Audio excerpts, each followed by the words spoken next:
Well guys, now it's time for part 2 of my Five Nights at Freddy's timeline. It's pretty important that you watch part 1 first in order to understand some of the stuff I talk about in this video.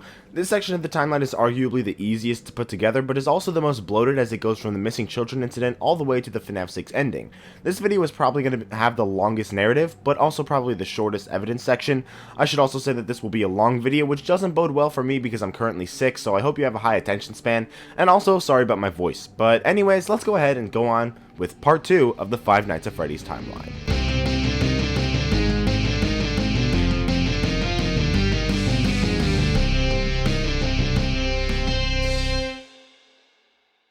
The first thing I think we should talk about is something I accidentally missed in my last timeline video, but it didn't make too much of a difference. Let's talk about Shadow Bonnie. In the FNaF 3 Shadow Bonnie minigame, Shadow Bonnie is seen helping set up Happiest Day, which seems to suggest that unlike Shadow Freddy, he is not created from evil. He is a good guy. I think that Shadow Bonnie and Shadow Freddy were created from two different sides of the same incident. I talked in the last video about how I think Shadow Freddy was created from William's anger in killing Charlotte, but I think that Shadow Bonnie was created from Charlotte's agony in her death. Hide and Seek heavily implies the shadow animatronics to be created from emotions of people rather than being spirits themselves. But how do we know that Shadow Bonnie was created from Charlotte? Well, let's see. First of all, there's Shadow Bonnie's FNaF AR appearance, where he is seen guarding Shadow Remnant, which is likely made up of negative emotions. And Shadow Remnant seems to be what Shadow Bonnie is made up of. This Shadow Remnant and Shadow Bonnie create strange whisper sounds. This wouldn't be much on its own, but it's made suspicious when we look at the Fazbear Frights epilogues where similar whisper sounds are described. But these whispers are coming from an evidence bag, and inside this evidence bag is the puppet, tying the puppet and Shadow Bonnie together. Coupling that with Shadow Bonnie assisting in the creation of Happiest Day when we know Charlotte's out of Happiest Day from the Happiest Day minigame itself, Shadow Bonnie in those minigames glitches between other minigames, indicating he has some sort of control, indicating a connection to Charlotte. FNaF World mentions how the glitch bear created us for the task of setting up Happiest Day. While Charlotte didn't create Shadow Bonnie intentionally or to set up Happiest Day, it's entirely possible he was used for that, especially since FNaF World is more symbolic and doesn't show everything the exact way they're done in the actual universe, so it's entirely possible. The most important part though is that Happiest Day is set up for the bite victim, who has to put the pieces together later on, probably only when he's ready though. Now moving on from Shadow Bonnie, let's talk about a smaller idea. Jeremy's death. We know that Susie was the first victim of the missing children incident and that Jeremy was the second. FNaF 1 tells us that two of the missing children were killed within one day. Now, you may be wondering why I didn't mention Jeremy's death in the last video's narrative, but I'm here to tell you that I will. The thing about Jeremy is that he was still in the pizzeria after hours because his parents didn't care about him. This is something that's hinted at by the comedy bot performances in Security Breach, where it's joked that a kid named Jeremy is left behind by his parents. Is it a joke? Yeah. Is it only a joke? Maybe. But maybe not. It's just a minor thing, and it doesn't cause any problem, so I think it's probably what happens as it offers a couple good explanations for things. Now moving on, let's talk about Elizabeth. In the last video, I talked a bit about how in my timeline, Elizabeth wasn't actually born yet, but I didn't explain why because I was saving it for this video, because this is when Elizabeth's story actually becomes relevant.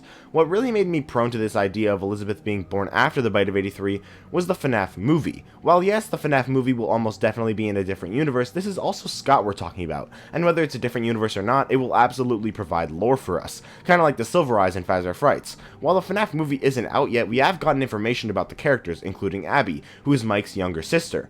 Abby, while traditionally a short form of Abigail, can be a nickname for Elizabeth. Plus, it's Mike's younger sister, which obviously screams Elizabeth.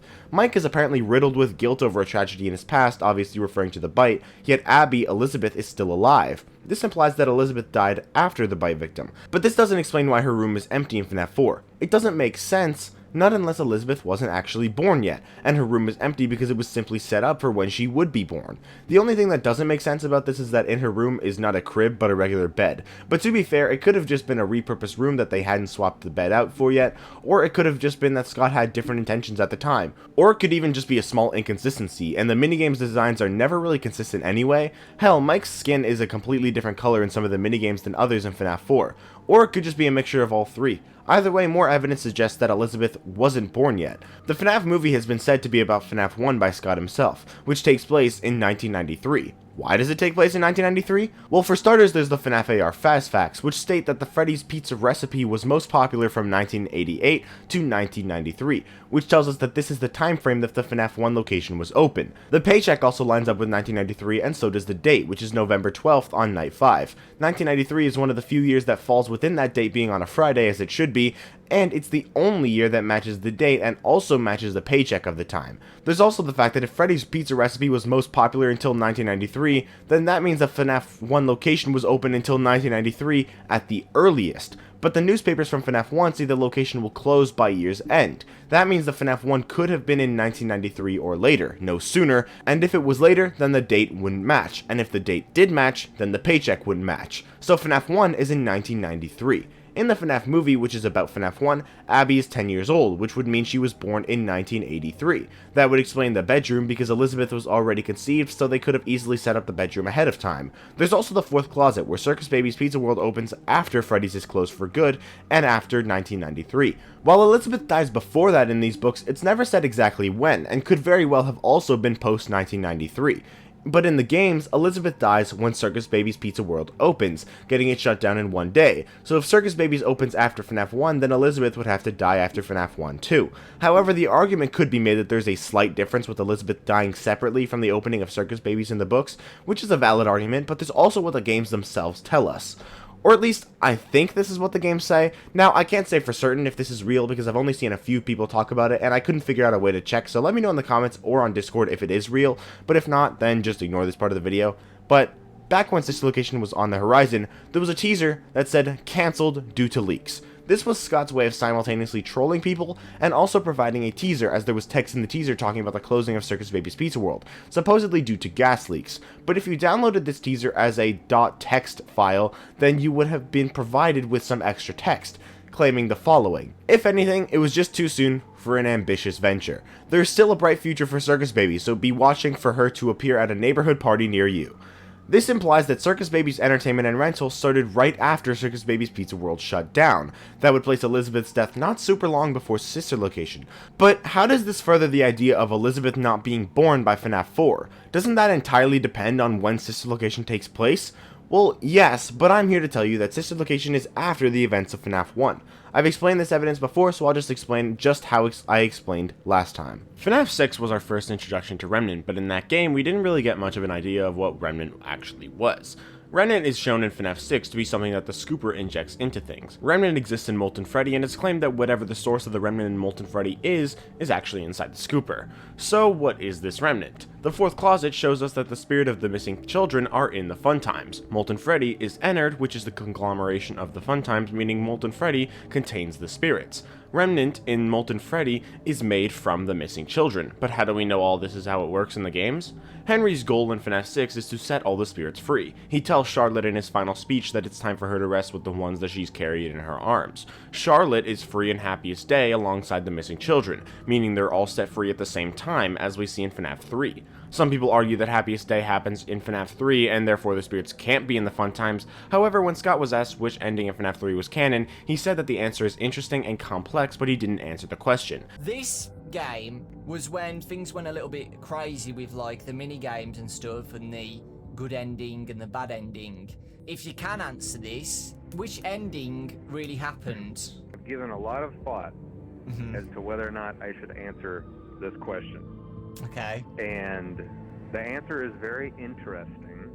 Okay. You know? The answer is very interesting. The answer is complex. Okay. However, I'm not going to answer it because it's only going to cause strife. I mean, you see the kind of trouble that erupts, especially several years ago. The flame wars that would go on over Mangel's gender, something as simple as that. You know. yeah. You know, I mean, you know, people with torches and pitchforks. You know. No, yeah, I don't think I'm going to answer this one, I'm afraid. Basically what that means is that both endings are canon. The bad ending is canon in FNaF 3 because the spirits weren't set free then, but Happiest Day still does happen at some point. So that all means that Charlotte still not being freed by FNaF 6 means the missing children weren't freed by FNaF 6 either. Henry in the ending monologue tells Charlotte, "My daughter, if you can hear me, I knew you would return as well. It's in your nature to protect the innocent. It's time to rest, for you and for those you have carried in your arms. This ends, for all of us, in communication." This confirms that the missing children are actually here, in the FNaF 6 location. With the fourth closet being one of the major releases in the series after FNaF 6, it's clear that the fact that it shows the original animatronics endoskeletons being melted together and infused into the Funtimes means that's what happens in the games. For those of you who don't know, the idea of the missing children being in the Funtime animatronics is named Molten MCI, and it's important to clarify that it's not that each child is in an animatronic like how it is with the original animatronics. The endoskeletons are melted together, so the spirits are fused together, meaning that all the spirits are in all the Funtimes. Candy Cadet's 3 stories all connect to how this works as well, each story showing a different aspect of how Molten MCI works. The one about the cats shows that it's the animal characters that are being put together. There's one where a woman has to pick which door of 5 to open, however, while she has all 5 keys, she can only use one, so she melts them all together into one key, but obviously this doesn't mean it's just a master key she can open all the doors with, so she just fails to save any of them, yeah. This story represents the fact that the endoskeletons are melted together into one thing. The final story, the one about 5 orphans being killed, tells us that it is the original 5 missing children being put together. There's also the insanity ending, where Henry blatantly describes the events of the Follow Me minigames from FNaF 3 and confirms Molten MCI happens as an aftermath of Follow Me. Small souls trapped in prisons of my making, now set to new purpose, and used in ways I never thought imaginable. This is talking about how the original animatronics were made by Henry and William perverted his technology and used it to create the Funtimes, which he makes to kill, and Henry talking about the missing kids shows that they are the souls he's saying are in the Funtimes. He lured them all back to a familiar place, back with familiar tricks. He brought them all together. This is him clearly talking about Follow Me. Luring them back to a familiar place is talking about the safe room, which is where the kids were lured to in the missing children incident, as we know from FNaF 3. The familiar tricks he's talking about are the facts that he lures them, like he did the missing children incident, and he is using Shadow Freddy to do so, and Shadow Freddy is a being representing all of William's malicious intent. Saying he brought them all together is referring to William melting the endoskeletons together and tying the spirits together, which is exactly how Molten MCI works. Are they still aware? I hope not. It keeps me awake at night. I could make myself sleep, but not yet. Not until I undo what he has done and heal this wound. A wound first inflicted on me, but then one that I let bleed out to cause all of this. The question of whether or not the kids are still aware is referring to the 4th closet, where the spirits, while still aware, lose some aspects of their memories because the fragments of their spirits are separated from each other, distributed among multiple bodies. Him saying he has to heal this wound means the missing kids have to be here, otherwise he's not healing the wound at all. He set some kind of trap. I don't know what it was, but he led them there, again. He overpowered them, again. And he robbed them of the only thing that they had, again. This is also blatantly describing Follow Me, and the fact that he says that William robbed the spirits of the only thing they had confirms that after Follow Me they aren't freed. So where are they? Everything else tells us that they are in the Funtimes. I don't know how those tiny breaths of life came to inhabit those machines, but they will never find rest now, not like this. I have to call them all back, all of them, together in one place. This entire insanity ending monologue is talking about the missing children, meaning that when he says he has to call them all back to one place, that would include the missing kids. He is saying that those kids won't find rest until he enacts his plan, meaning that, as I've been saying, they are here, and there's nowhere else they can be. Some argue that they're in the Rockstars, but that can't be true because the Rockstars are an optional buy. You can beat the game without buying the Rockstars, so they aren't a part of Henry's plan. And because of literally everything in the 4th closet, the only place they can be is in Molten Freddy. This is how the remnant in the Funtime works. Some people suggest that the souls could have simply been split up between both the Funtimes and the original characters. However, the issue with that is simply the fact that everything about the remnant in the Funtimes lines up with the 4th closet, and in the 4th closet it's the entire endoskeletons being used, which would mean that if the Follow Me minigames and sister location took place before FNaF 1, then the animatronics in FNaF 1 wouldn't be possessed. All that would be left is the small fragments of the souls made up of their agony that remained, no longer possessing the animatronics because they don't have their endoskeletons and the shells are no longer sufficient housing for them. Those aren't the actual spirits, it's just their remaining agony. Why'd William go back? To retrieve the spring bodysuit that he has been shown time and time again to be essentially obsessed with, and also likely to hide the evidence and seal the safe room. The missing children are basically confirmed to be within the Funtime animatronics, but it's the way that it works that forces Stitch the location to be after FNaF 1. Many people think that that Michael's motivation comes from sister location, which would have to place it before FNaF 2, but while it's correct that Michael's motivation comes from sister location, it does not mean that it has to be before FNaF 2. In sister location, Michael says that William asked him to go down there, making it entirely possible that Michael was working with William the entire time, going to FNaFs 1 and 2 under his orders. It's only in sister location that he realizes that his father was truly the monster all along, and it's Michael's regret in helping him that truly makes him set out to destroy William. While we're on the topic of sister location, let's talk about what the heck the deal is with Ballora. We'll get there from Elizabeth, so let's go back there first. Elizabeth was most likely born shortly after the bite of 83. After his tremendous guilt from the bite, Mike would not screw this up. As we know from the FNaF 1 newspapers and the Silver Eyes, William was arrested for the murders, but was not able to be convicted due to the fact that the bodies were not found.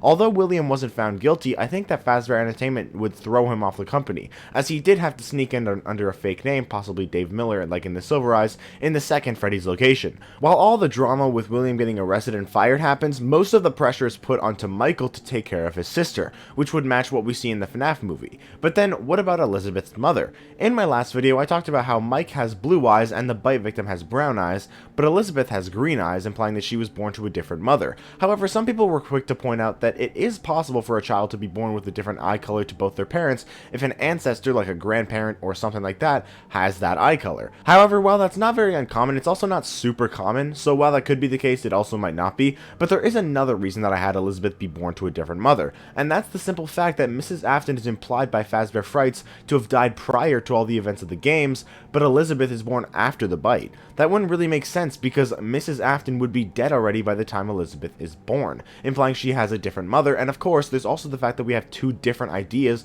for Mrs. Afton. One where she was a wife William cared about losing, and one who divorced him, who he shunned and made look bad before she killed herself. The former is implied by the Cliffs and the Fazbear Frights epilogues, while the latter is implied by the Security Breach CDs. These two backstories don't exactly match, but both scenarios are with characters that either represent or literally are William Afton. So that means that there most likely are two different Mrs. Aftons, which explains quite a bit. It explains William's motivations and explains Elizabeth's eye color while also showing further the psychopathy of Afton, forcing his child to say bad things about her mother. The only real question is when the second Mrs. Afton would have died. I think it probably would have been sometime after FNaF 2, but before FNaF 1, to match the FNaF movie having Mike solely taking care of Elizabeth while simultaneously having Elizabeth being more than 2 years old and testifying in court. I still think she was pretty young when she did, but not that young, obviously. This also explains Ballora pretty well. Since the first Mrs. Afton died before anyone else, Ballora's song wouldn't really apply to her because Afton hasn't lost anyone yet, meaning there's no empty tomb or no empty room, and there's also no reason for him to be hiding in his walls. While if this song was based off the second Mrs. Afton, it could be showing the reasons she divorced him, because he was always so distant following his son's death, deep in his work, and not showing attention to her, Michael, or Elizabeth. In the novel trilogy, the Charlie bots were created by Henry pouring his anguish regarding her death into them, so it could be possible that as William made Ballora, he poured his anger about the death of his ex-wife into her, causing her to act like Ballora, just like Henry's emotions caused Ella to act like Charlie. It makes a lot of sense. Moving on from that though, let's go back to William being kicked off the company. I think that's clear because of FNaF 2 having him have to sneak in, but what about Henry? Is he still in the company? Well, also in FNaF 2, Phone Guy says that they were going to contact the original Fredbear's Family Diner owners, implying those people are not a part of the company anymore. So there's a new CEO following the first Freddy's, and we don't know who they are, but they're not an important character or anything. So that means that Henry left the company as well, probably due to his grief or whatever. So that kind of just leaves the rest of the events of the timeline. Fazbear Entertainment makes the toys with facial recognition so that they can prevent more murders, but it doesn't work, and William sneaks into FNaF 2 and kills more kids. Puppet and Freddy try to stop him and fail.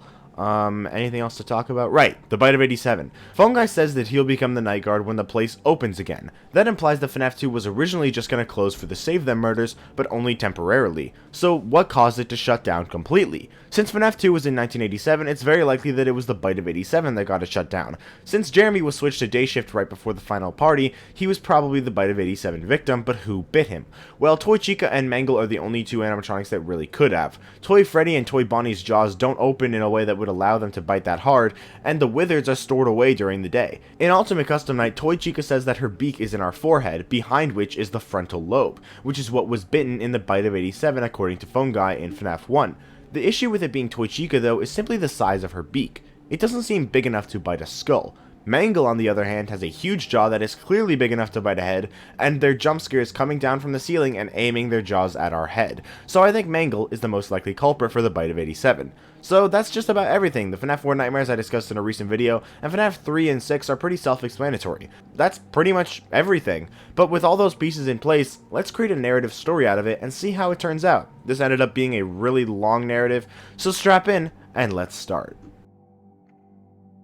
William Afton's plan was set into motion. He had killed Susie and stuffed her into the Chica animatronic, but he needed to kill more children. What he didn't realize was that there was another kid still inside the building, a young boy named Jeremy, who had been dropped off at Freddy Fazbear's Pizza by his parents and left him there as if it was a daycare.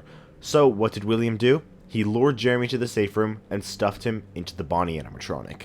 Days passed. Another 3 children, Gabriel, Fritz, Cassidy, stuffed into the animatronics and killed, and William realized that he was correct. The kids possessed the animatronics they were stuffed into. But Charlotte was still around, inside the puppet animatronic and trying to help Evan.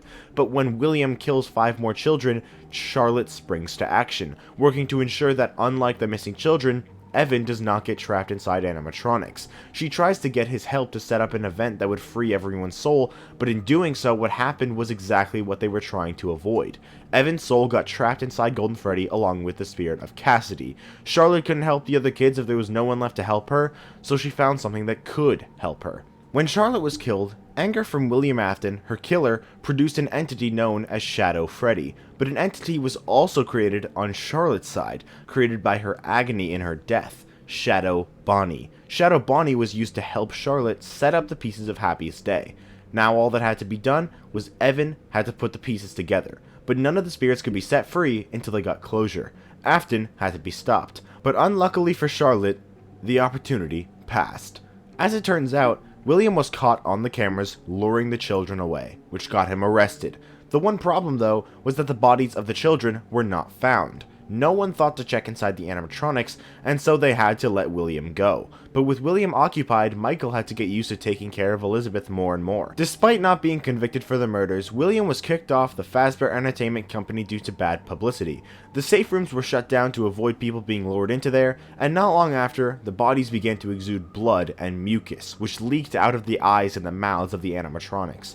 Fazbear Entertainment tried to keep the restaurant open, but they couldn't. Freddy Fazbear's Pizza shut down. After learning that it was most likely William that killed his daughter, Henry could not take it and also left the company, leaving it dormant for a couple years. William's wife gets angry that he lost his job. She had been realizing that over the past couple years, he'd been much more distant. She and Michael didn't truly believe he was a murderer, but she was still a bit worried about William. With Henry and William both off the company, Fazbear Entertainment now had a new CEO, and they decided to reopen Freddy Fazbear's Pizza 2 years after the missing children incident in 1987. It was a successful restaurant, so as long as nothing bad happened this time, it would be another massive success. However, when they threw the old animatronics into the parts and service room, they discovered the dead bodies of the missing children, but they removed the bodies and covered it up to avoid bad PR. To prevent anything like the missing children incident from happening again, Fazbear Entertainment designed new animatronics called the Toy Animatronics that had facial recognition systems to prevent any more murders. However, it doesn't work. The location started off as successful, but unbeknownst to Fazbear Entertainment, William had begun working as the night security guard under the fake name of Dave Miller. His Spring Bonnie suit had been left to rot along with the old Freddy's building, but Golden Freddy had been brought over. Since the bodies had been taken out of the suits, William was able to dress up in the Golden Freddy suit and lure 5 more children to the parts and service room until nighttime, where he killed them all and brought them all out to get the attention of the animatronics. Cassidy didn't much like that. Cassidy had already been angry about being murdered, and she'd already been angry that he'd stuffed her into one of the only 2 unused and immovable animatronics. But now, he used her body to murder children. It was heinous. But to William, it was just another day.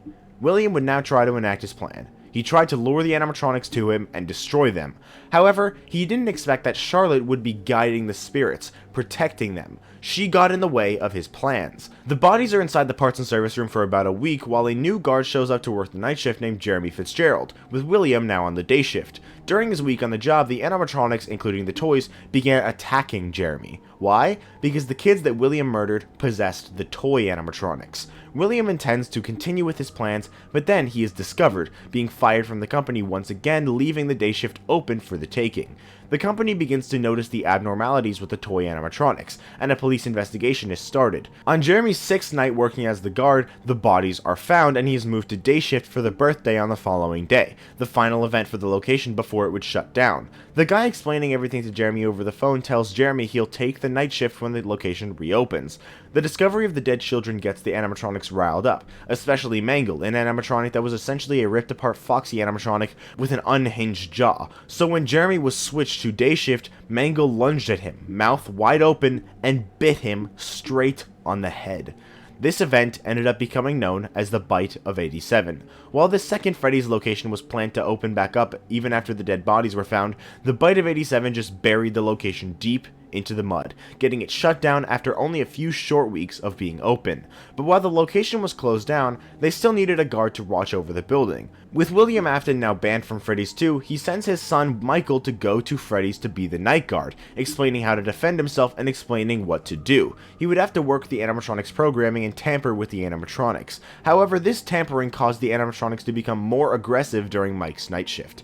To not be associated with his father and to not be kicked out immediately, Michael uses a fake name when he works at Freddy's, Fritz Smith. With everyone else believing that William was the killer, Michael Afton actually believed differently. He truly believed that his father was innocent, so he did what his father told him. But after just one day on the job, he got fired.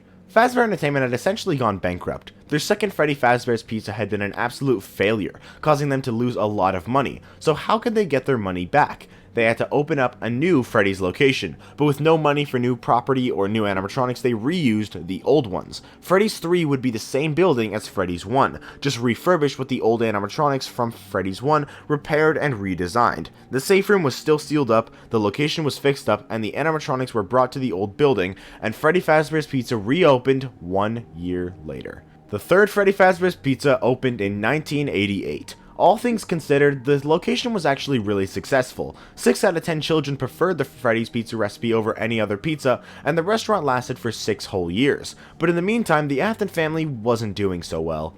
Elizabeth was still just a little girl. Michael had to take care of her for the most part, while William was very distant from the two of them. But William's wife was having none of it. Ever since Evan died, William had been way too distant. Losing Fazbear Entertainment made him even more distant, and William was not a good husband. And he was a bad father. And he was an even worse man. And so, his wife divorced him. However, she recognized that he was not a good father, and she tried to get custody of Elizabeth. But William, he wasn't going to let that happen. William manipulated Elizabeth into saying awful things about her mom, making her look bad to ensure that she would not get the custody. He was successful, but in response to this, Afton's now ex-wife killed herself.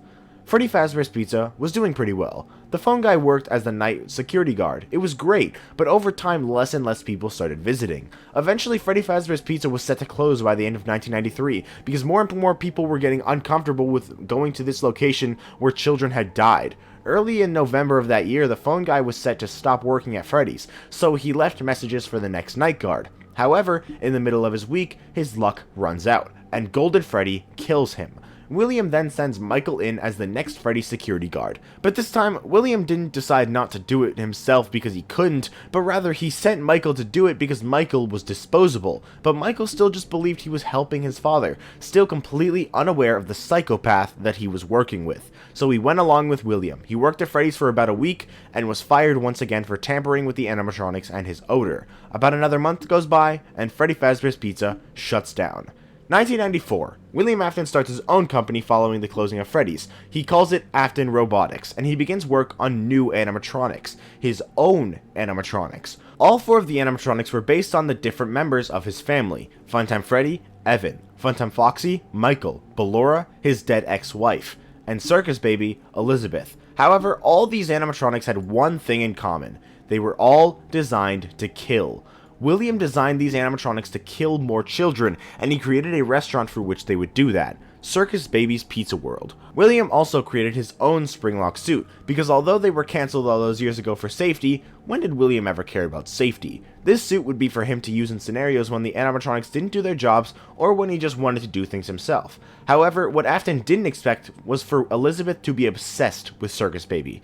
She wanted so badly to play with Circus Baby, but William knew that that would not go well, so he tried to keep her away. But on the first day that Circus Baby's Pizza World opened up, Elizabeth snuck away while William wasn't looking. She snuck away to Circus Baby, and what happened was exactly what William was trying to prevent. Circus Baby used the claw mechanism inside her stomach to reach out and pull Elizabeth into her, killing her. Circus Baby's Pizza World instantly shut down. According to William, publicly, it was due to gas leaks, but in reality, it was the death of his daughter. William's task essentially failed successfully. The animatronics killed the child, but it just killed the wrong one. But William knew that it could work, and he knew that he had to try to use these animatronics again.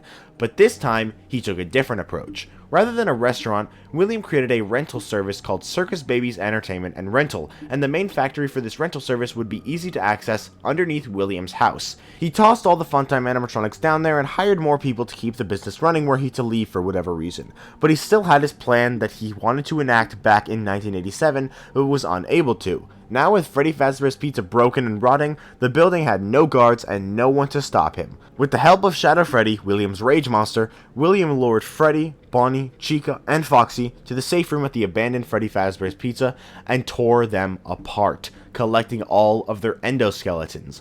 On his way out, he also took the endoskeleton out of Golden Freddy and brought them all to the Circus Baby's Entertainment and Rental facility. William had built this machine called the Scooper, which would essentially inject Remnant, what William referred to spiritual energy as, into the animatronics. Remnant was essentially like electricity, in that it can exist on its own, but there's some things that conduct it much better. Metal is a great conductor for Remnant, which is one of the reasons why the animatronics' metal endoskeletons were possessed. Using the endoskeletons, William would harvest the Remnant from the original 5 missing children. He melted all 5 endoskeletons from the 5 animatronics together, tying all the spirits together, and put this conglomeration of melted endoskeletons into the Scooper, then used the Scooper to inject this Remnant into Funtime Freddy, Funtime Foxy, and Ballora.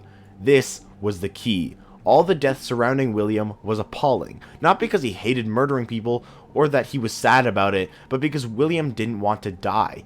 He believed that Remnant, though, could be the key to eternal life, and that's what his plan had been all these years. Now all he had to do was return to the safe room, retrieve the Spring Bonnie suit, and seal the room up. However, he did not account for the tiny remaining fragments of the spirits, the small memories and emotions that were left behind inside the animatronics that had now been released. The fragments of Susie, Jeremy, Fritz, and Gabriel blocked his exit out of the safe room, while the full spirit of Cassidy, who had not been included into the Funtimes due to her soul residing in the shell of Golden Freddy, with Evan being in the endoskeleton, was still here, and she chased William through the safe room. He had no choice. He hid inside the Spring Bonnie suit, but the roof had holes in it. Outside, it was raining, and it was leaking through the roof, and it leaked into the animatronic. The moisture from the rain caused the spring locks to snap, plunging all the metal parts straight into William's body. But Cassidy wouldn't let him get off that easy. She kept him alive, so that the pain of getting spring-locked would never end, and he would never get the satisfaction of death. Henry found the aftermath of all this, and he sealed up the safe room, leaving William to rot inside the safe room for years to come. Michael was the last person in his family that was still around. He always did what his father asked of him, but now his father was gone, and he didn't know where he was. Before he disappeared, though, his father gave him a location and told him that he could save his sister. Michael didn't believe it. His sister was dead. He believed his father was going crazy, so he chose not to go. But 2 more years passed. After 2 years of putting it off, Michael finally went to do what his father asked. He headed to the location and found an entrance to a building inside which was an elevator. He stepped inside, and the elevator began bringing him down, underground. A computer voice spoke to him, treating him like he was a new employee. Michael was now inside Circus Baby's Entertainment and Rental.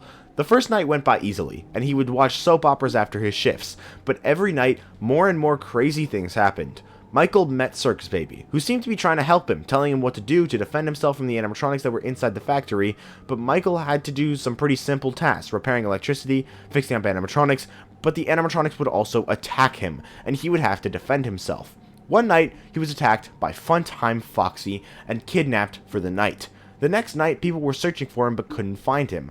But Michael overheard technicians sending Ballora to the Scooper to be destroyed. Michael managed to survive the week, but on the final night, Circus Baby told him that she needed to be scooped and that there was something wrong with her.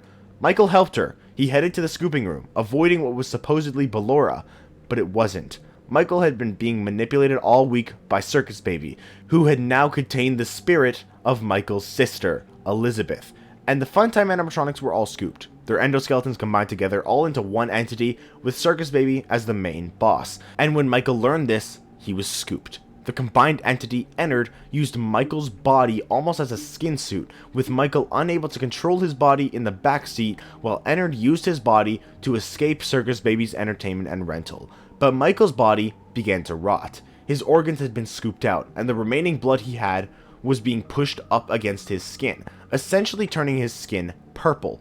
Ennard realized his body was defunct and escaped into the sewers. Michael's body lay in the street, still alive, but also dead at the same time. His brain was alive, but while he was under the control of Ennard, his body couldn't keep up and thought he was dead, causing it to rot. But the missing children were there, still remaining inside him. With a sort of realm inside the remnant, Michael interacted with the missing children. He helped them, brought the fragments of their spirits that had been separated come back together.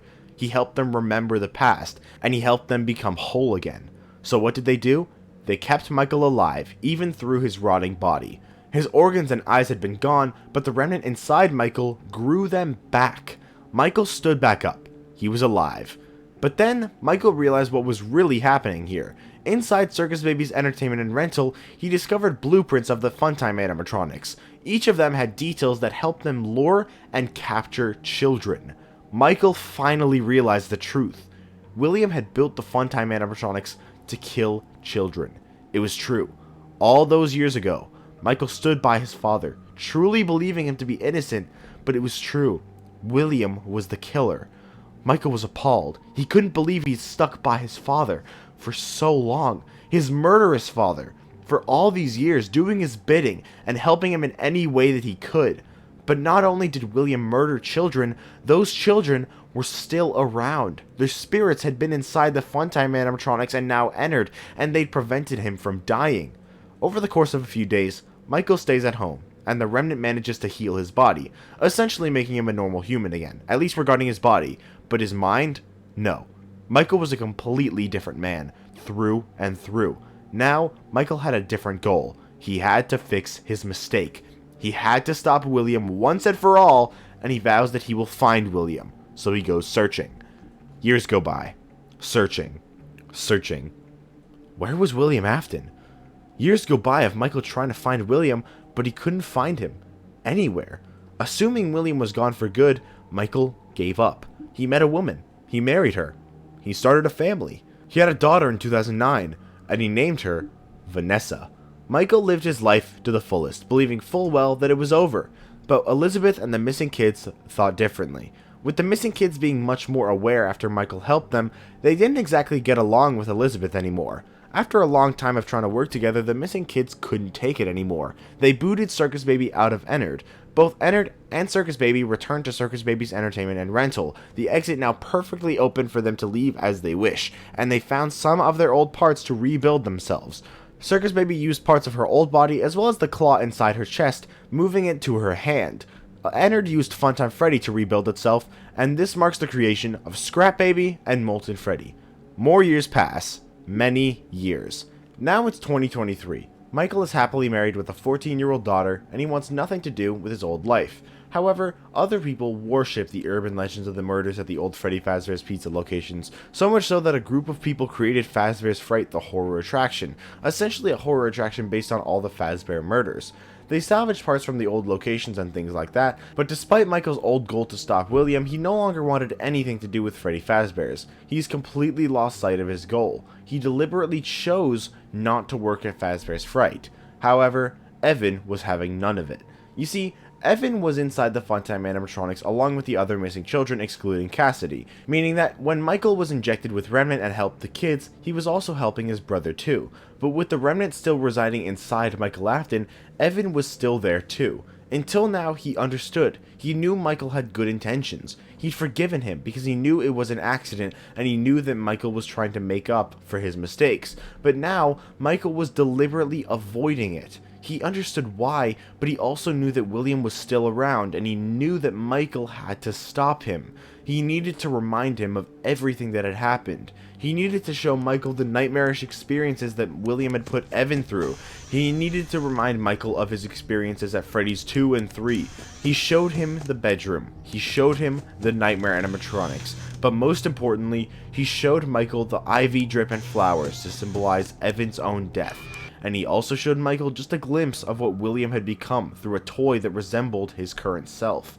Evan pushed Michael through nightmares so that he would finally realize that the work is not done, and Michael gets the message. He applies to work at Fazbear's Fright, the horror attraction. What Michael wasn't exactly expecting was for the people working at Fazbear's Fright to discover a mangled Spring Bonnie suit that... Wait, was there a dead body inside there? Trapped inside Spring Bonnie, inside the spring trap, was the dead body of a man. Michael knew instantly who it was. The Spring Bonnie animatronic was a dead giveaway. This is why Michael couldn't find his father. He was here, trapped inside Spring Bonnie. William had become Springtrap. Michael had to defend himself from his father for 6 days. All the while, the agony emitted off Springtrap gave Michael hallucinations about the past locations. He was also given a logbook during his time there, which was based on the ones that would have been given out back in the old Freddy Fazbear days, and Michael used this to document his feelings about the job, his past memories, and things like that. However, at the end of Michael's 6th day working at Fazbear's Fright, he makes an attempt to destroy Afton once and for all. He burns down Fazbear's Fright with William inside. Everything was set. While Michael was working there, Evan put together the pieces and set everyone free. Their happiest day. Once William was killed, they would all be able to finally rest. But Cassidy wouldn't let that happen. Michael tried to release them, but Cassidy would not let that happen. She would hold William here. She would keep him alive no matter how many times they burned them. She ensured that William's pain would never end. She wouldn't let him die. So William survived. His suit was damaged from the fire, but he managed to survive. The fire died down, and William managed to get out of Fazbear's Fright, returning to an old Fazbear location and using old Spring Bonnie animatronic parts to rebuild his body, and with that, Scrap Trap is created. As it turns out, Charlotte, the puppet, was still around as well, and she was in the building when it burned down. Her spirit was still there, but the animatronic was incapacitated. It could move a little bit, but not very much, but that wouldn't exactly be a problem. See, Henry, nearly 80 years old by now, had been constructing a plan to end everything. He would lure everyone back to the original Fredbear's Family Diner building, put together as a new and improved Freddy Fazbear's Pizza place that would appeal to and lure in all the remaining spirits into one place and destroy them all. But instead of luring Charlotte into the location, he created a device called Lefty. Lure, encapsulate, fuse, transport, and extract. It was a black bear animatronic that Henry built to lure in the puppet and capture it and then bring it to the repurposed Fredbear's, now known as Freddy Fazbear's Pizza Place. So it found the puppet, lured it towards it before capturing it and trapping it inside itself. Fast forward just a few months to October of 2023. Henry opens Freddy Fazbear's Pizza Place and finds a volunteer to run the restaurant. He expected a random guard and made sure to leave an escape route, but then he learned that the guard and manager of Freddy Fazbear's Pizza Place was actually Michael Afton. He still hadn't given up. He would see to it that everything ends. Molten Freddy, Scrap Trap, Scrap Baby, Lefty, all the animatronics made it to Freddy Fazbear's Pizza Place, and when they were all there, Henry set the place on fire, trying to burn away all the remaining remnant and set everyone free, but not before giving a pretty fire speech, pun intended. Henry knew that Michael would be at peace with dying, so he, along with the scrap animatronics and Henry himself, all burned away into a pile of ash. Or so Henry thought they would. See, Henry believed the remnant would burn away if exposed to extreme heat. He wanted all the spirits to be set free, and he wanted Fazbear Entertainment to die with him. But unfortunately for Henry, his plan failed. While the animatronics were kind of buried underneath a burned down building and trapped, no one was set free. Michael was still alive, and he managed to escape the burned wreckage using the way out that was planned for him, and he wanted to die with everyone else, but the problem was that the remnant inside him did not burn away, and no one else was free, so he couldn't die. Henry's plan was to free everyone and destroy the company, but the company was only just beginning, and the only person Henry killed with the fire was Henry. But that's the end of part 2 of my FNaF timeline. This took a lot of effort to edit because it ended up being such a long video, but I really hope that you all enjoyed. The narrative alone was almost as long as the entirety of part 1 in terms of script length, and it took a lot of hard work, so even if you disagreed with some of the theory, I really hope you managed to enjoy the video. But if you disagreed with some stuff, let me know what you disagreed with and why. There's a couple things I mentioned in this video that I didn't explain the evidence for, which is because of the fact that those things aren't relevant into the next video, just like the Elizabeth thing with the last video. So if you want to know why the fire didn't work, and if you want to know why I think Vanessa is Michael Afton's daughter, stay tuned for the next video. And if you did enjoy this video, make sure to leave a like and subscribe so you don't miss out when part 3 comes out, hopefully within the week. And I also want to say thank you all for 12,000 subscribers. I really appreciate it. But that's all, and I will see you all in the next video. Bye, guys!